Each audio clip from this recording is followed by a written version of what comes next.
এবার এই যে হাঁসের মাংস ট্রাই করতেছি। হাঁসের মাংসের কালারটা যেমন, খাসির বিরিয়ানি এবং মাছের বিরিয়ানি খাওয়ার পর আমরা ভাবছিলাম আর খাইতে পারবো না, কিন্তু খাবারের টেস্টের কারণে এখন আমরা এই সাদা পোলাও খেয়ে নিচ্ছি। আপনারা দেখতে থাকুন। সাগর বলতেছে খাবারের এত টেস্ট, সেই কারণে চিন্তাও করতে পারেনি সব খেয়ে ফেলে দেবে। এতগুলো খাবার খাবো আসলে বুঝতে পারিনি যে আসলে বিরিয়ানি খাই, বিরিয়ানি আমি মনে করছিলাম বিরিয়ানি খাবো, বিরিয়ানি খাওয়ার পর হয়তো আর খেতে পারবো না। তারপর দেখতেছি বিরিয়ানি খাওয়ার পরে কোনো কিছু মনে হচ্ছে মানে সব উঠে যাচ্ছে একদম। বাবা এই কামনা করেন আসলেই। এবার আমরা সাদা পোলার সঙ্গে এই যে মুগের স্পেশাল মুগের ডাল নিলাম।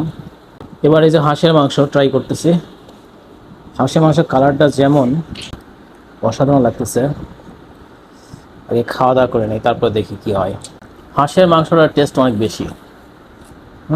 কারণ এটার যে এরকম টেস্ট লাগতেছে, এটার কাছে আসলে সব কিছুই একদম মনে হচ্ছে নাম্বার ওয়ান। হচ্ছে বাঙালি হোটেলের খাবারের মূল্য তালিকা আপনাদেরকে এই মুহূর্তে দেখাচ্ছে। যে কোনো অনুষ্ঠানের জন্য খাবার কিন্তু অর্ডার নেওয়া হয়। এখানে এই যে ডুপ্লেক্স, নিচের ফ্লোর এবং উপরের ফ্লোর মিলে। এই বাঙালি হোটেল মামুন ভাই নতুন একটা শাখা উদ্বোধন করছে নওগাঁ দয়ালের মোড়ের লাভ এইটের ঠিক অপোজিট পাশে।